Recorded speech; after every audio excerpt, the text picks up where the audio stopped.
Telangana assembly ఎన్నికలు అయిపోయాయి. ఇప్పుడు ఆంధ్రప్రదేశ్లో హడావిడి మొదలైంది. అయితే అక్కడ ఇప్పుడు తెలంగాణ ఓటర్ల మీద పంచాయతీ నడుస్తుంది.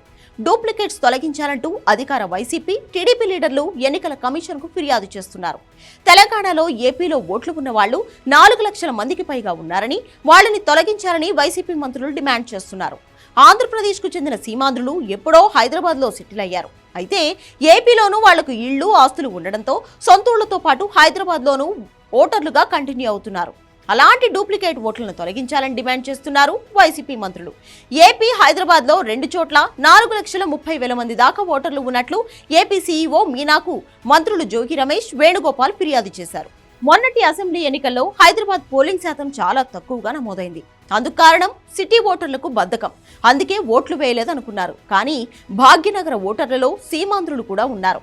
వాళ్ళకి తెలంగాణతో పాటు ఆంధ్రప్రదేశ్లోనూ ఓట్లు ఉన్నాయి. అందుకే కొంతమంది ఇక్కడ ఓట్లు వేయలేదని తెలుస్తోంది.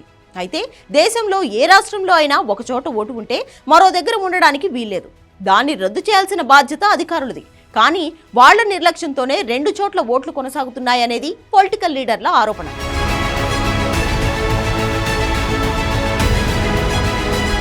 నాలుగు నెలల్లో ఏపీ అసెంబ్లీ ఎన్నికలతో పాటు సార్వత్రిక ఎన్నికలు జరగనున్నాయి. అందువల్ల డబుల్ ఎంట్రీ ఓట్లపై ఏపీ మంత్రులు అభ్యంతరం చెబుతున్నారు. హైదరాబాద్, ఏపీలో ఉన్న 4,30,000 మంది ఓటర్లకు సంబంధించి ఆధారాలతో సహా ఈసీకి కంప్లైంట్ చేశామంటున్నారు వైసీపీ మంత్రులు. ఒక సామాజిక వర్గానికి చెందిన ఓటర్లను ఏపీ జాబితాలో కూడా చేర్చేందుకు చంద్రబాబు కుట్ర పన్నారని ఆరోపిస్తున్నారు. హైదరాబాద్ కూకట్పల్లి ఏరియాలో టీడీపీ లీడర్లు ప్రత్యేక క్యాంపులు పెట్టి సీమాంధ్ర ఓటర్ల నుంచి అప్లికేషన్లు సేకరించారని వైసీపీ నేతలు ఆరోపిస్తున్నారు. చంద్రబాబుకి వ్యవస్థలను మెయింటైన్ చేయడం అలవాటైందని, డూప్లికేట్ ఓటర్ల ఎంట్రీని ప్రోత్సహిస్తూ ఇప్పుడు ఢిల్లీకి వెళ్లి ఈసీకి ఏమని కంప్లైంట్ ఇస్తారని వైసీపీ మంత్రులు ప్రశ్నిస్తున్నారు. మొత్తానికి తెలంగాణ ఓటర్లపై ఆంధ్రప్రదేశ్లో పంచాయతీ హాట్గా నడుస్తుంది. ఇలాంటి డూప్లికేట్ ఓట్లు రాకుండా ఆధార్తో అనుసంధానం చేయాలని కేంద్ర ప్రభుత్వం భావించింది. ఈసీకి ఆదేశాలు కూడా ఇచ్చింది. కానీ సుప్రీంకోర్టు అభ్యంతరంతో ఆధార్ లింకేజ్ని స్వచ్ఛందంగా చేసుకోవచ్చని ఈసీ తెలిపింది.